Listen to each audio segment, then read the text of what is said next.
নমস্কাৰ সুবৰ্ণখী টাইম চোৱাৰ বাবে আপোনালোকক ধন্যবাদ। আজি গণৰাজ্য দিৱস। এই গণৰাজ্য দিৱস ভাৰতবৰ্ষৰ বিভিন্ন প্ৰান্তত তথা আমাৰ ৰাজ্যত বিভিন্ন জিলাত অনুষ্ঠিত কৰাৰ সমান্তৰালকৈ লখিমপুৰ জিলাৰ নগদম গাঁও পঞ্চায়তৰ বিশেষ উদ্যোগত মহাবিদ্যালয় আৰু বিদ্যালয়সমূহৰ সহযোগত অতি বিশালভাৱে এই গণৰাজ্য দিৱস অনুষ্ঠিত কৰে বাধা কৰা আঞ্চলিক খেলপথাৰত। আজি এই গণৰাজ্য দিৱসত প্ৰথমে শ্বহীদ তৰ্পণৰ কাৰ্যসূচীত অংশগ্ৰহণ কৰে বিশিষ্ট সমাজসেৱক প্ৰতিৰাজ কোৱা আৰু মহামানৱ মহাত্মা গান্ধীৰ প্ৰতিমূৰ্তিত মাল্যাৰ্পণ কৰে ঠেঙাল কছাৰী স্বায়ত্তশাসিত পৰিষদৰ কাৰ্যবাহী সদস্য শিশুৰাম শইকীয়া। তাৰ লগে লগে ৰাষ্ট্ৰীয় পতাকা উত্তোলন কৰে নগদম গাঁও পঞ্চায়তৰ সভাপতি প্ৰফুল্ল দত্তই আৰু পতাকা উত্তোলন কৰাৰ পাছতেই তেখেতে জনতাক উদ্দেশ্যি গণৰাজ্য দিৱসৰ তাৎপৰ্যৰ ওপৰত বিস্তৃতভাৱে ব্যাখ্যা আগবঢ়ায় আৰু পঞ্চায়তৰ দ্বাৰা ৰূপায়িত সমূহ আঁচনিৰ ওপৰত তেখেতে বক্তব্য আগবঢ়ায়। প্ৰাথমিক বিদ্যালয়ৰ প্ৰধান শিক্ষককে প্ৰমুখ্য কৰি শিক্ষক শিক্ষয়িত্ৰীসকল আমাৰ ইয়ালৈ আজি আমন্ত্ৰিত কৰা বিশিষ্ট নগদম গাঁও পঞ্চায়তৰ বয়োজ্যেষ্ঠসকল, স্থানীয় ৰাইজসকল, বিদ্যালয়সমূহৰ ছাত্ৰ ছাত্ৰীসকল, বিভিন্ন দল সংগঠনৰ আজি ইয়াত উপস্থিত থকা কাৰ্যকৰ্তাসকল আৰু স্থানীয় ৰাইজ সকলোকে ৭২তম গণৰাজ্য দিৱস উপলক্ষে আন্তৰিক শুভেচ্ছা আৰু কৃতজ্ঞতা জ্ঞাপন কৰিছোঁ। গণতন্ত্ৰ দিৱস বা গণৰাজ্য দিৱসৰ তাৎপৰ্য আমাৰ সকলোৰে কম বেছি পৰিমাণে জ্ঞাত। তথাপিও গণৰাজ্য দিৱসৰ তাৎপৰ্য এইকাৰণে অধিক যে এই দিনটোৰ পৰাই অৰ্থাৎ 1950 চনৰ ২৬ জানুৱাৰী তাৰিখটোৰ পৰাই আমাৰ দেশৰ সংবিধানখন কাৰ্যকৰী কৰা হয়। প্ৰায় ২০০ বছৰ ৰাজত্ব কৰা ব্ৰিটিছৰ বিৰুদ্ধে মহামানৱ মহাত্মা গান্ধীৰ নেতৃত্বত ভাৰতৰ জনতাই অহিংস আন্দোলনৰ সংগ্ৰামেৰে স্বাধীনতা অৰ্জন কৰাৰ গৌৰৱময় ইতিহাসৰো সাক্ষী আজিৰ এই পবিত্ৰ দিনটো। কিয়নো স্বাধীনতা অৰ্জনৰ পিছত দেশক পৰিচালনা কৰাৰ স্বাৰ্থত নিশ্চয়কৈ এখন সুশৃংখল সৰ্বজন গ্ৰাহ্য সংবিধানৰ প্ৰয়োজনীয়তা আহি পৰিছিল। তাৰপিছতে বিদ্যালয়ৰ মহাবিদ্যালয়ৰ পৰা অংশগ্ৰহণ কৰা ৫ শতাধিক ছাত্ৰ ছাত্ৰীয়ে তেখেতক অভিবাদন জনায় আৰু ইয়াৰ লগে লগে বিদ্যালয় আৰু মহাবিদ্যালয়ৰ পৰা অহা বিভিন্ন জাতি জনগোষ্ঠীৰ কৃষ্টি দল এই গণৰাজ্য দিৱসত প্ৰদৰ্শনী হিচাপে ছাত্ৰ ছাত্ৰীসকলে অংশগ্ৰহণ কৰে আৰু তাৰ লগে লগে এই গণৰাজ্য দিৱসত উপস্থিত বিভিন্ন বিশিষ্ট অতিথিসকলক সম্বৰ্ধনা জ্ঞাপন কৰে। এই সভাত উপস্থিত থাকে বগীনদী উন্নয়ন খণ্ডৰ খণ্ড উন্নয়ন বিষয়া মহোদয়, বাধাকৰা উচ্চ মাধ্যমিক বিদ্যালয়ৰ অৱসৰপ্ৰাপ্ত প্ৰধান শিক্ষক উপেন বৰুৱা, বাধাকৰা ছিনিয়ৰ ছেকেণ্ডাৰী অধ্যক্ষ নেহেৰু মিলি, বাধাকৰা উচ্চ মাধ্যমিক বিদ্যালয়ৰ প্ৰধান শিক্ষক মহম্মদ আদিল হামিদৰকে আৰম্ভ কৰি বিভিন্ন বিদ্যালয়ৰ প্ৰধানসকল, শিক্ষাগুৰুসকলৰ লগতে নগদম গাঁও পঞ্চায়তৰ অন্তৰ্গত বহুতো জ্যেষ্ঠ গণ্যমান্য ব্যক্তি উপস্থিত থাকে। ইয়াৰ পিছতে বগীনদী উন্নয়ন খণ্ডৰ খণ্ড উন্নয়ন বিষয়াই নগদম গাঁও পঞ্চায়তৰ অন্তৰ্গত বিভিন্ন গাঁৱৰ পৰা অহা মহিলা আত্মসহায়ক গোটৰ দ্বাৰা বিভিন্ন খাদ্য সামগ্ৰীৰ লগতে হস্তনিৰ্মিত বিভিন্ন সাজ সজ্জা তেখেতসকলে প্ৰদৰ্শনী হিচাপে আগবঢ়ায় আৰু এই প্ৰদৰ্শনী দ্বাৰ উন্মোচন কৰে বগীনদী উন্নয়ন খণ্ডৰ খণ্ড উন্নয়ন বিষয়া মহোদয়ে। নাই খুলিব নালাগে হ'ব হয় আচ্ছা এতিয়া আপুনি বজাৰতো বিক্ৰী কৰে নে কিবা নিজৰ ঘৰতে বনাই আপুনি কিবা গোটত আছেনে আচ্ছা মিলনজ্যোতি আত্মাৰ গোটত আছে আচ্ছা আচ্ছা ঠিক আছে বাইদেউ হ'ব বাইদেউ নমস্কাৰ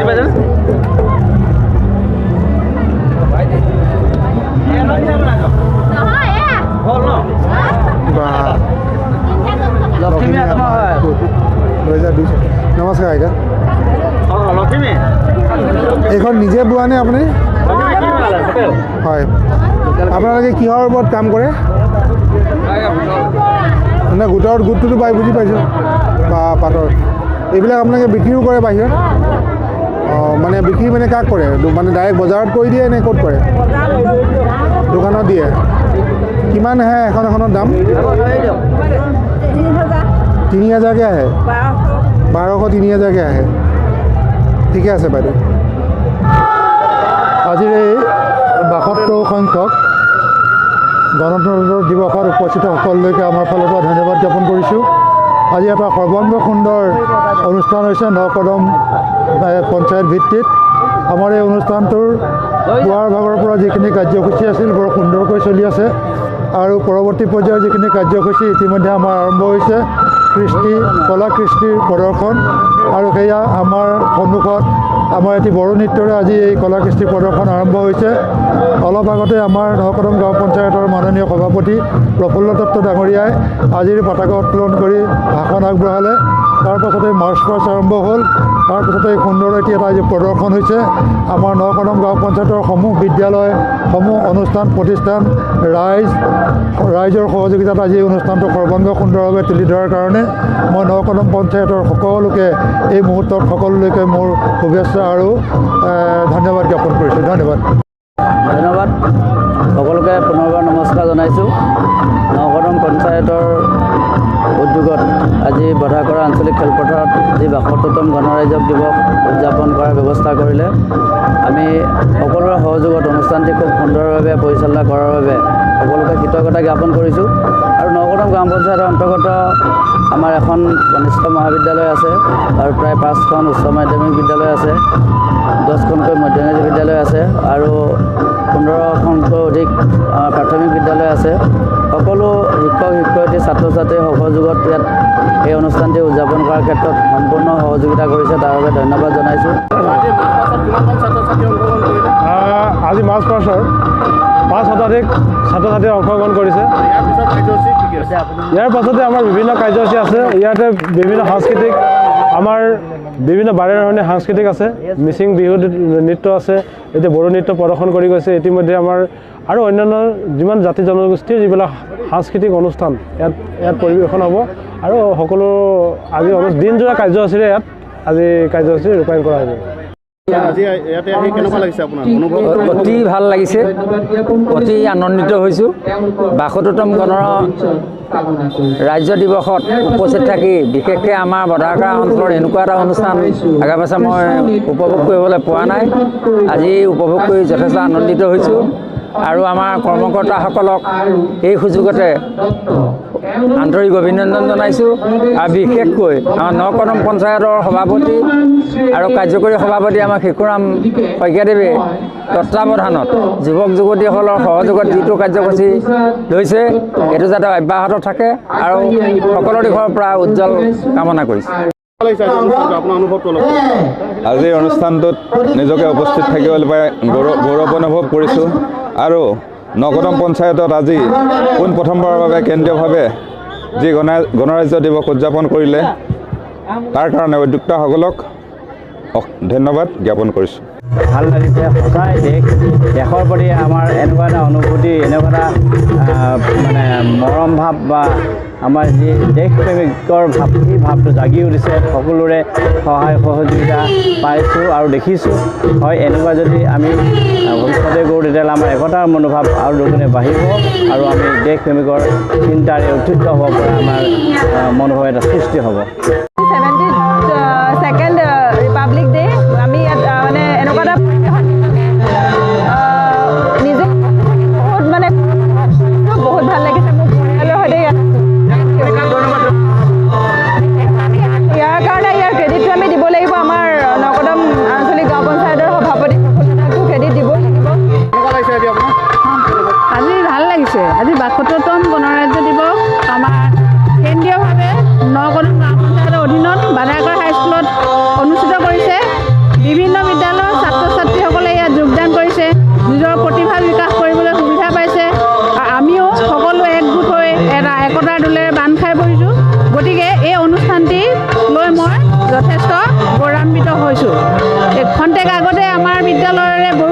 প্ৰদৰ্শন কৰি গৈছে। সকলোৱে নৃত্যটি দেখি ভাল দেখিছে যেন লাগিছে। ময়ো নৃত্যটি চাই গৌৰৱান্বিত হৈছোঁ। গতিকে এই অনুষ্ঠানটিক লৈ মই সন্তুষ্ট আৰু সকলোলৈকে মই সম্ভাষণ আগবঢ়াইছোঁ। এই অংশগ্ৰহণে ছাত্ৰ ছাত্ৰীসকলৰ মাজত দেশ প্ৰেমৰ যিটো ভাৱ, সেই ভাৱটো জগাই আহিব। আমাৰ ছাত্ৰ ছাত্ৰীসকলে বহু বছৰৰ এই পৰিৱেশটো পোৱা নাই আৰু বাধাকটৰ অঞ্চলত পোনপ্ৰথমবাৰৰ বাবে এই পৰিৱেশটো পাই যে ইয়াৰ দ্বাৰা ছাত্ৰ ছাত্ৰীসকলৰ মাজত দেশৰ প্ৰেম ভাৱ জাগি উঠিব, এইটো আটাইতকৈ ডাঙৰ কথা। গতিকে আমি আনন্দিত হৈছোঁ। এই নকদমৰ 8খন হাইস্কুল, 1খন কলেজ আৰু 10খন প্ৰাথমিক বিদ্যালয় ইয়াত অংশগ্ৰহণ কৰিছে। গোটেই ছাত্ৰ ছাত্ৰীসকল ইয়াত আহিছে। গতিকে এই গোটেই অনুষ্ঠানটো খুব সুন্দৰ হৈছে। আৰু এই চেগতে আমি নকদম গাঁও পঞ্চায়তৰ সভাপতি প্ৰফুল্ল দত্ত, ঠেঙাল কছাৰী সাহিত্য পৰিষদৰ কাৰ্যবাহী সদস্য শিশুৰাম শইকীয়াদেৱক এই গণৰাজ্য দিৱসৰ উদ্যোক্তা হিচাপে আমি ধন্যবাদ জ্ঞাপন কৰিছোঁ। কেনেকুৱা লাগিছে? কি ক'ম, ৭২তম গণৰাজ্য দিৱস তাতে বদাকাৰা হাইস্কুলৰ খেলপথাৰত অনুষ্ঠিত হৈছে। প্ৰধান শিক্ষকৰ দায়িত্বত থাকি আজি এই মহান দিনটো বৰ বেছিকৈ হৃদয়ংগম কৰিছোঁ। যিহেতুকে আমি আৰু এটা বছৰহে এই বিদ্যালয়ত থাকিবলৈ পাম। এই দিনটো আমৃত্যু পৰ্যন্ত এটা সজীৱ স্মৃতি হৈ থাকিব বুলি ভাবিছোঁ। আৰু যিসকল কৰ্মকৰ্তা, যিসকল শিক্ষাগুৰু, ছাত্ৰ ছাত্ৰী, বিভিন্ন দল সংগঠনৰ যুৱকসকলে ইয়াত অংশগ্ৰহণ কৰিছে, ওতঃপ্ৰোতভাৱে তেখেতসকললৈ বিদ্যালয়ৰ তৰফৰ পৰা আন্তৰিক ওলগ জনাইছোঁ। ধন্যবাদ। আজি অনুষ্ঠানটো সঁচাকৈ বৰ সুন্দৰ এটা অনুষ্ঠান। বধাকাৰবাসী ৰাইজ আজি সকলো ইয়াত বহুত আনন্দিত হৈছে আৰু মই গৌৰৱান্বিত বধাকাৰ বাসিন্দা হিচাপে। এনেকুৱা এটা ভিতৰুৱা অঞ্চলত, গোটেই লখিমপুৰ জিলাৰ হয়তো বহুত অঞ্চল আছে, কিন্তু এনেকুৱা অনুষ্ঠান কোনো এটা অঞ্চলতে আমি দেখা নাই। ইমান এটা বৃহৎ অনুষ্ঠান, আমি সঁচাকৈ গৌৰৱান্বিত। হয়, প্ৰথমতে সোৱণশিৰি টাইমছৰ জৰিয়তে সকলোকে ৭২তম গণৰাজ্য দিৱসৰ অলেখ শুভেচ্ছা জ্ঞাপন কৰিলোঁ। তো বাধাকৰাত এইটো প্ৰথম হৈছে চাগে, আগতে এবাৰ হৈছিলে, তো ইমান ডাঙৰকৈ নহয়। বহুত ভাল লাগিছে যে এনেকুৱা ধৰণৰ অনুষ্ঠান গাঁও পঞ্চায়তৰ লগত সংলগ্ন হৈ বাধাকৰাবাসী ৰাইজৰ আঞ্চলিক ভিত্তিত ইমান ডাঙৰ এটা গণৰাজ্য দিৱস উদযাপন কৰিছে, তাৰ বাবে অশেষ ভাল লাগিছে। আৰু আমাৰ সকলোকে যুৱকে ধৰিলে বাধাকৰা অঞ্চলৰ সকলো জাতি জনগোষ্ঠী নিৰ্বিশেষে সকলো একত্ৰিত হৈ যি এই আজি অনুষ্ঠানটো যিটো সকলোৱে পালন কৰিছে, তাৰ বাবে সকলোকে ধন্যবাদ জ্ঞাপন কৰিছোঁ। আৰু যাতে সকলোৱে আগন্তুক দিনবোৰ ভাল হওক, এই গণৰাজ্য দিৱসতে তাৰে কামনা কৰিলোঁ।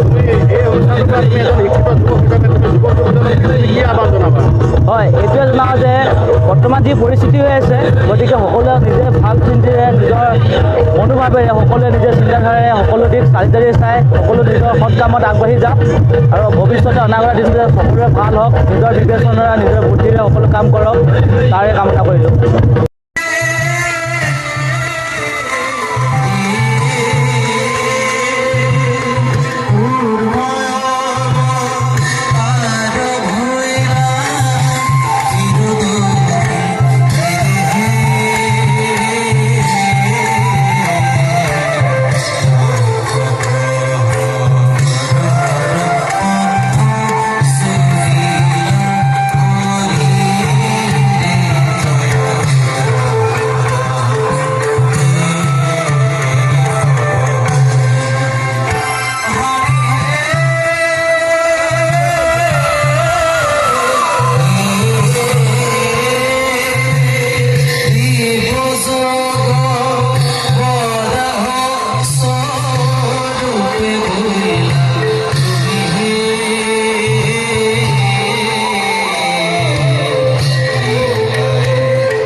গণতন্ত্ৰ দিৱসত নকদম পঞ্চায়তত আমাৰ ইয়াত উপস্থিত নকদম পঞ্চায়তৰ সভাপতি ডাঙৰীয়া, আমাৰ আঞ্চলিক পঞ্চায়তৰ সভাপতি নিৰদা কুম্বাং পেগু ডাঙৰীয়া, ঠেঙাল কছাৰীৰ শিশুৰাম ডাঙৰীয়া। আজি নিশ্চয় মোৰ ভাল লাগিছে ইয়াত আহি পিনে।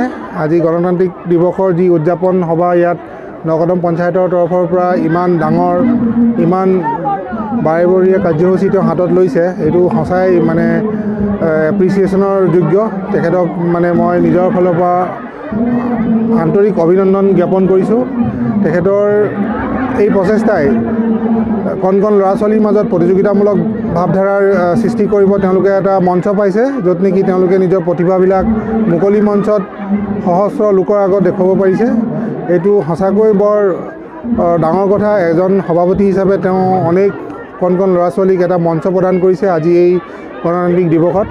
লগতে তেওঁ আয়োজন কৰা তেওঁৰ পক্ষপাতিত্বত তেওঁৰ পৃষ্ঠপোষকতাত যি আয়োজন কৰিছে আমাৰ বিভিন্ন জীৱিকা সখীসকলৰ গোটবিলাকক, তেওঁলোকে যিবিলাক ষ্টল মই পৰিদৰ্শন কৰিলোঁ, তেওঁলোকে নিজে হস্ত তাঁত শিল্পৰ জৰিয়তে যিবিলাক গামোচা তেওঁলোকে বনাইছে এইবিলাকৰ নিশ্চয় বাণিজ্যিক মূল্যও আছে আৰু মানুহৰ লাইভলিহুডতো এইটো বিশেষভাৱে উন্নতি কৰিব।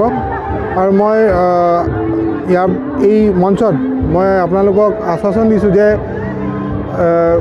আমাৰ অফিচৰ তৰফৰ পৰা, আমাৰ খণ্ড উন্নয়ন অফিচৰ তৰফৰ পৰা যদি কিবা কৰিবলগীয়া কিবা থাকে, কিবা সহায় সহযোগিতাৰ কিবা যদি থাকে, আমাৰ অফিচ সদায় আপোনালোকৰ লগত আছে, আমাৰ চৰকাৰ সদায় আপোনালোকৰ লগত আছে।